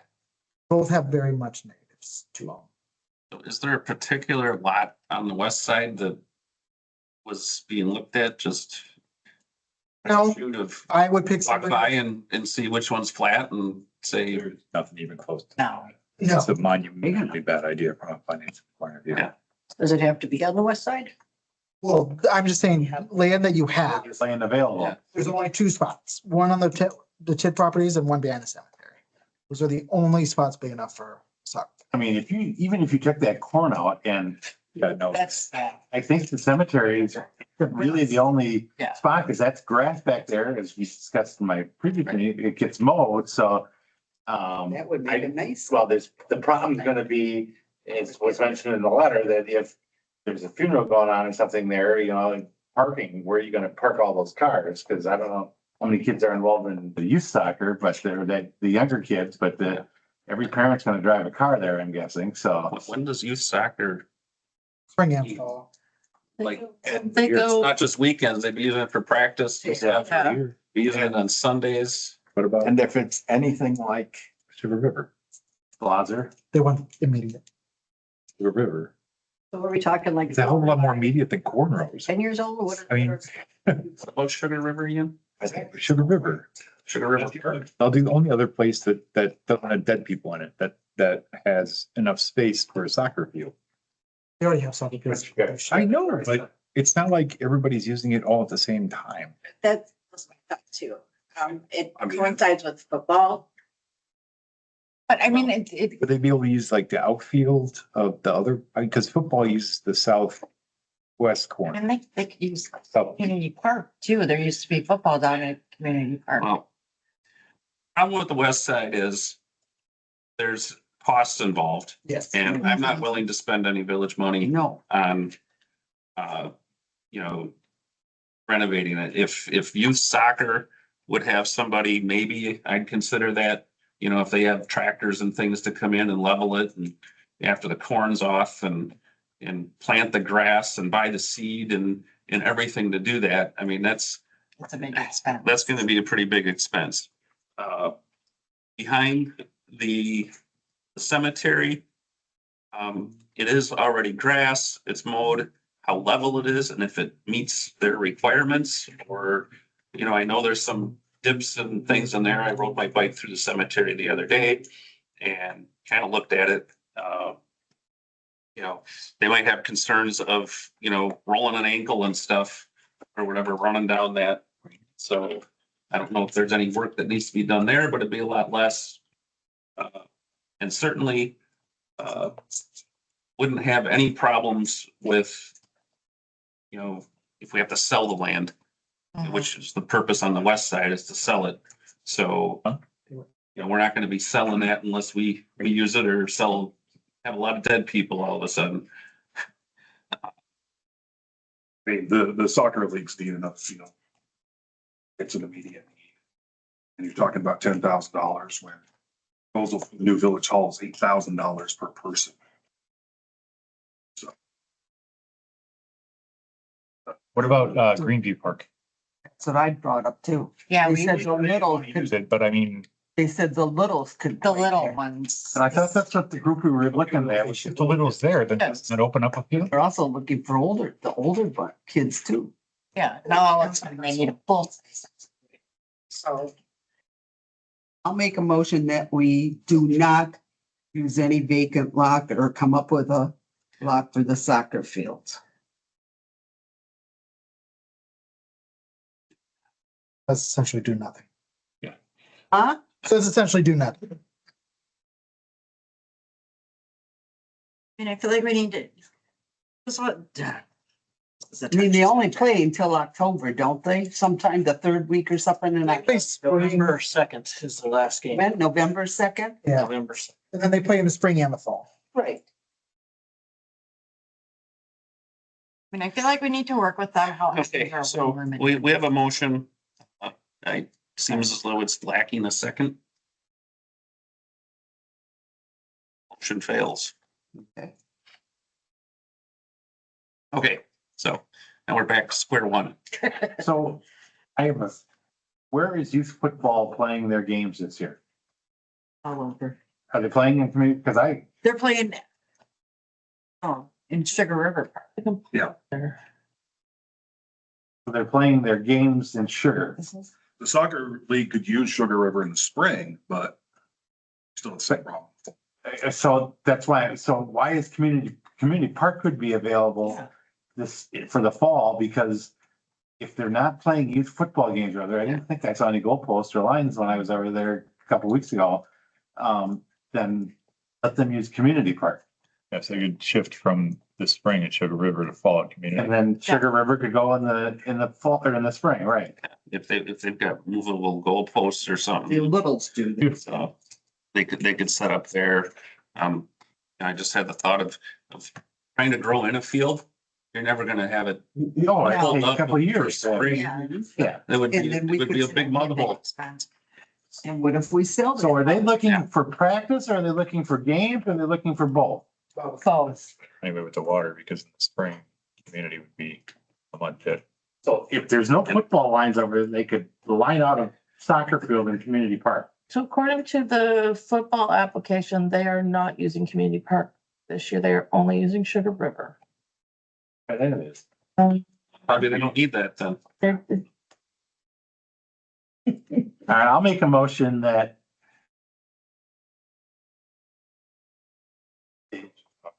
youth soccer. Don't need to make the same motion, but if they use. Because it's one group. Yeah. That community park be used in the fall and Sugar River Park in the spring for their practice and games. Be allowed to use. Be allowed to use, yes. Second. That then is, then they're not covered by recreational. You have to agreement with them. So where is all the youth soccer practice going on now? Pulling up their application now. Sorry, I don't. Lodger Park. So Here and there. it's a little more complicated than just. You'll have to give me, they are. Exactly. I mean, every time I drive by Blosser, there's a zillion cars. Yeah. It's always been like that. Sanders over 4. So Really? the only application approval I have is for fields 2 and 3 in Plaza. There's way more than 2 fields. Yeah, they've been taking some of the fields out because of maintenance wise and letting them rest. And for youth soccer, are we combined with the Glares or are we on our own? We're on our own, right? Soccer, so it's Combined, aren't they? Or are they? Yeah. Like an official school kind of, I think the kids that do Sugar River do come from not just Belleville, they're from the whole, probably the whole school district area, I would assume. Oh, yeah, like it's football and everything. Yeah. Football is just Belleville. I'm just Right. wondering if they got 400 kids playing soccer. Sugar River Soccer, I think they only do their games and their practices in Belleville. They don't use. No, the New Glarus teams are in. In the Glares, okay. What I thought, but I just wanted to double check.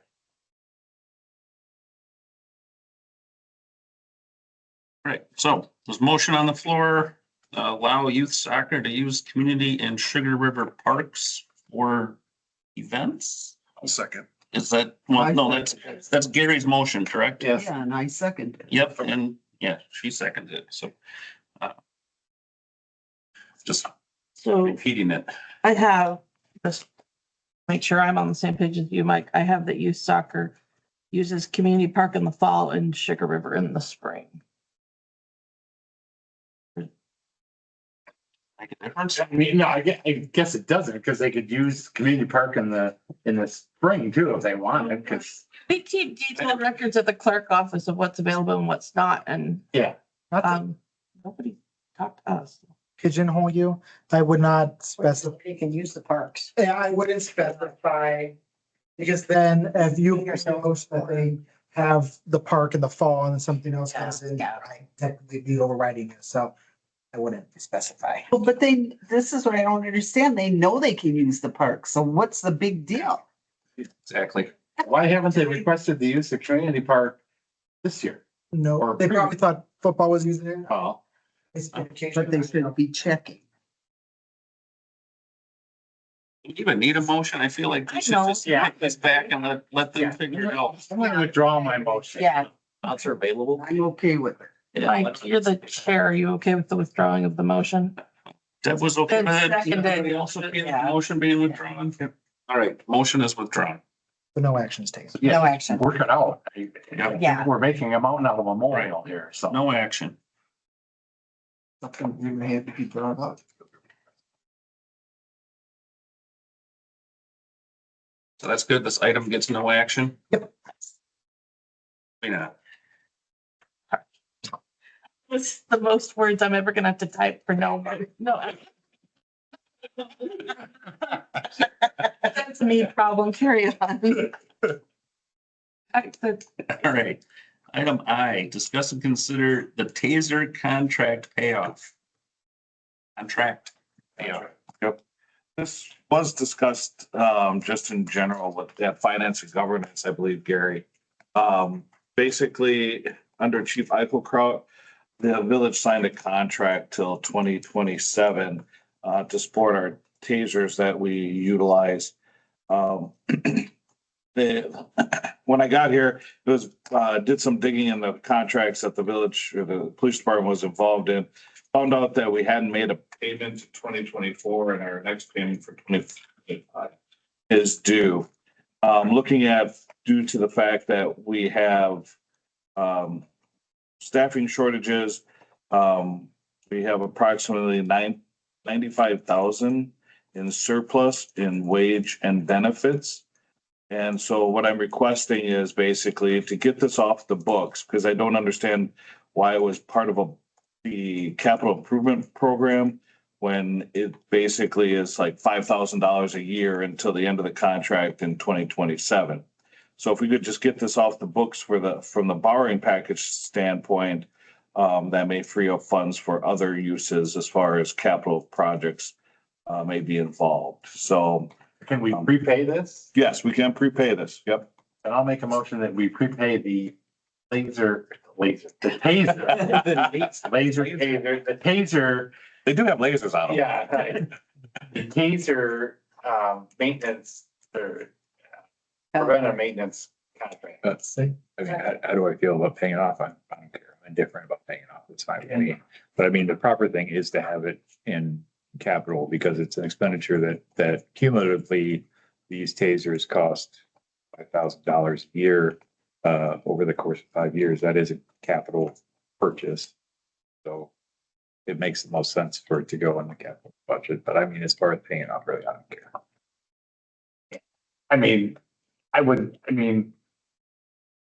$5,000, and again, I didn't read through the contract completely. But yeah, that's not getting its replacement pager or taser, laser. Let me have it. Is that, so at the end of that contract, do we get new tasers or no? No, we'd have to negotiate a new contract. So I guess I would argue, and it's a semantic thing, but does that really, is that $5,000 a year for those tasers? So that's not the preventive maintenance or the. Yeah, so any maintenance that needs to be done on it. Yeah. Or training cartridges, all that are folded into. Yeah. I mean, So as well as the holsters. I understand Ian's argument, and seeing this is his first day back, I'm not gonna argue with him, but, you know, so, but, Missing a gear pair. come at me. No, no. I missed you a little bit, so, you know, it's like, so, I got more done this weekend. yeah. Wow. Well, I'm sure they're gonna feel the same way when you leave on Thursday, Gabe, so. How can I can't tell?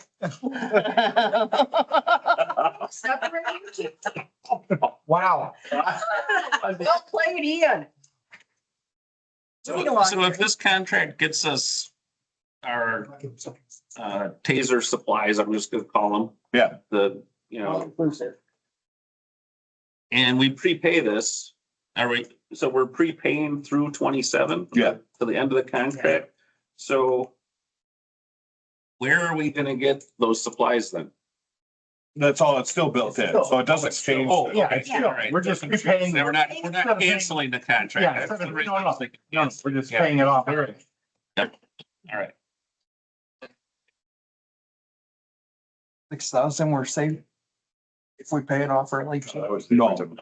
Okay. Yeah.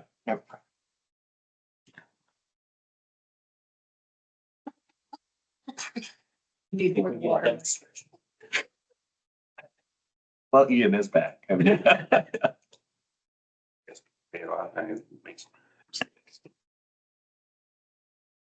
I mean, I prefer. like my point was gonna be, I view that more as the year to year. I don't think that's to borrow $5,000.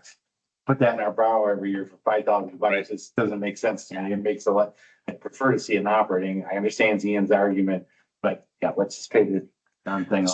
So does that mean when we negotiate a new contract, we just do the full borrow and pay the full contract up front That might be an option. Might be a possibility, yeah.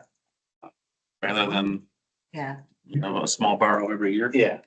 All right, so we got a motion by Gary, seconded by Debbie to prepay the contract, Pay off the contract. pay off the contract. Well, yeah. I have prepaid the taser contract payoff. Is that the same thing? I use too many words now. Check with ChatGPT and see if. No, I am not my husband. I refuse to do everything through Chat GTP. Sorry, Doug. So we're paying Pay off the. the taser contract. Yeah. Okay, there was a lot of words for that. I was gonna use phaser. There we go. That was another thing, yeah. Star Trek, you know. All right, any discussion by the board? Anything else? All right, all those in favor? Aye. Opposed? Motion passes. Black phasers on stun. Finance budget or finance for Monday's meeting will be off. Because I had taser in the operating budget for next year. So Hate it when you're gonna be $5. Richard. Thank you. $5,000 right now. $1,000. So it was I could. I was spend that 5,000. No, the meeting's still on. Still on. No, it's just the numbers in the The budget. numbers in the budget are gonna be off. Be off. If I can get it changed before Wednesday, yes, but I have it already packaged and ready to go. So if I can get it, if I have time, I will change it. If I don't, just be aware. Just delay your flight half a day. Yeah, no. Your Chiefs lost. That work. Yeah, I know. Where's your commitment, kid? Okay, reports from boards, committees, commissions, parks. Just we've pretty much discussed everything. The renaming of the parks, the signs, the Vine Street entrance. That was about it. EDC. Or EDT. It was really just the RFP for the commercial real estate brokerage that they want to get. They're gonna review it next month, but they wanted to get an RFP out for hire a commercial real estate brokerage firm to help manage the sale. That was my homework, and then some of the committee members, one of the committee members is working on banners. Some culture. Just The forever elusive Main Street mural. But we're discussing new mural ideas and options, and they will continue to do that. Yes. And some governance, Gary. Budget. So Yay. next Monday night, we're having another budget meeting, so I'd encourage everybody to attend. Library board. Okay, the library on its own offers 54% of the total programs for adults among all 5 Greene County libraries, and our attendance at adult programs make up 75% of all Greene County adult program attendance. Wow, It's incredible. kind of impressive. Way to go, Andrea. Planning Commission, that would be me. Some interesting discussions going on about the Village Drive property that was tabled and will come back. Let's see, conditional use permit was issued for, Issue. wasn't, You guys tabled the use permit for the dam bar until we. oh, that's right, yeah, thank you.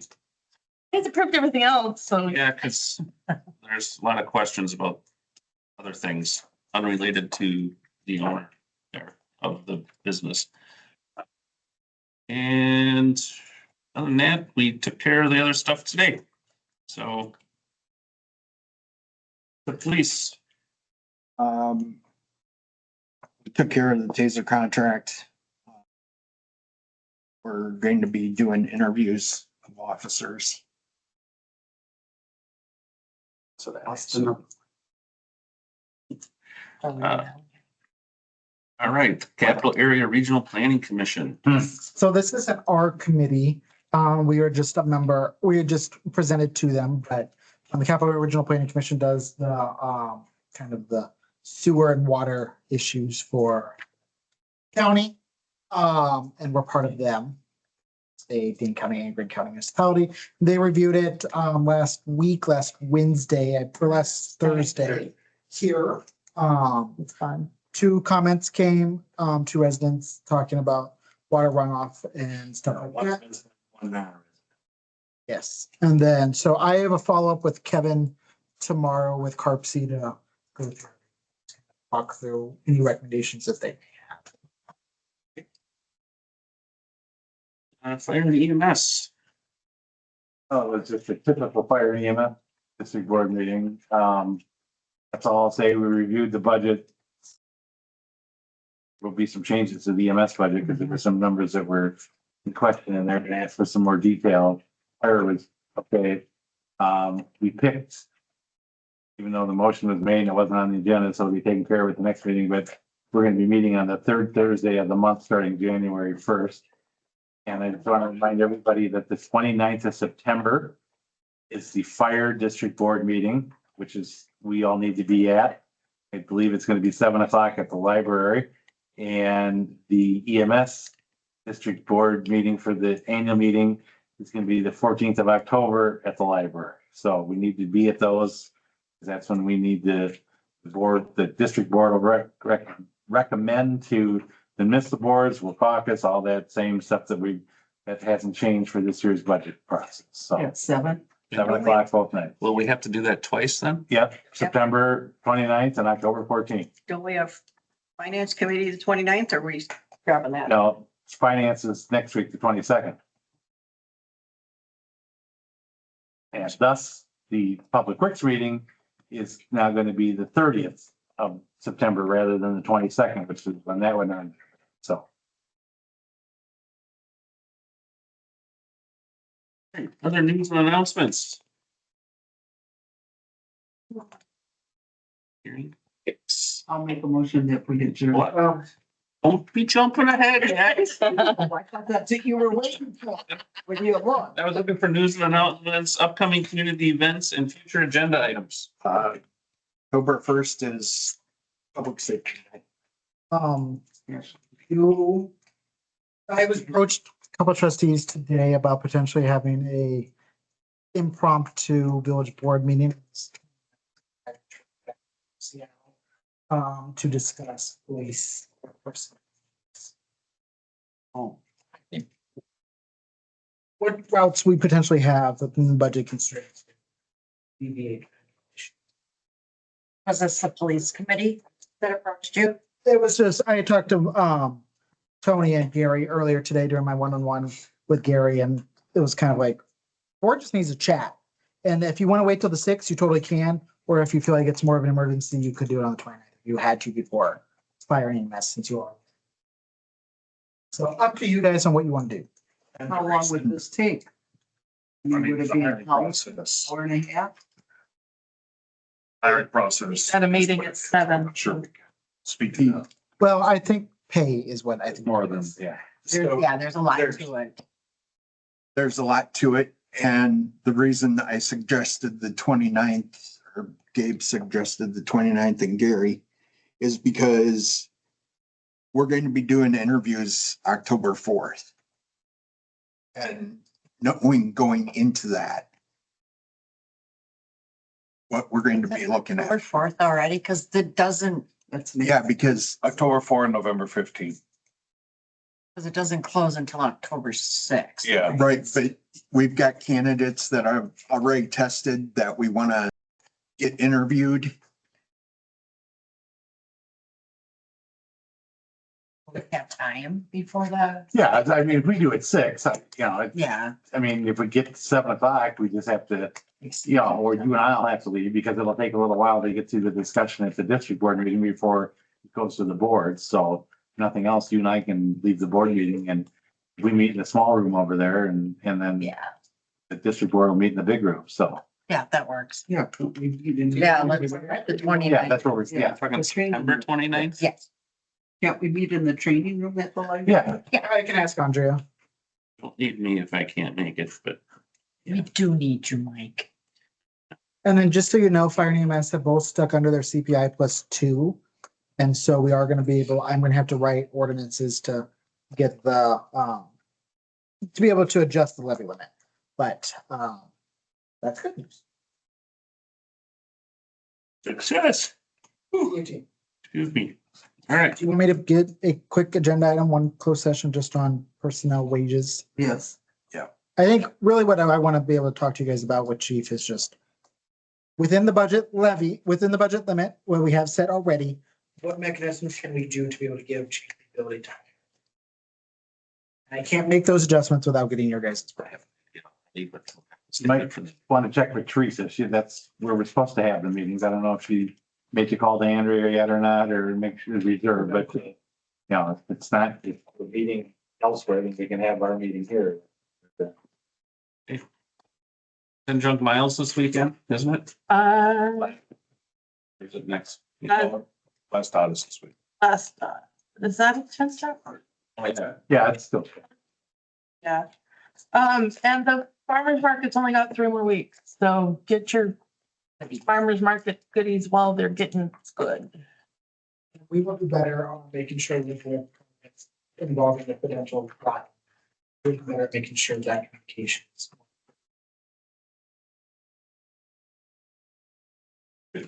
We can work at it. I'm not promising saying we will do better if we can. We'll blame that on the planner.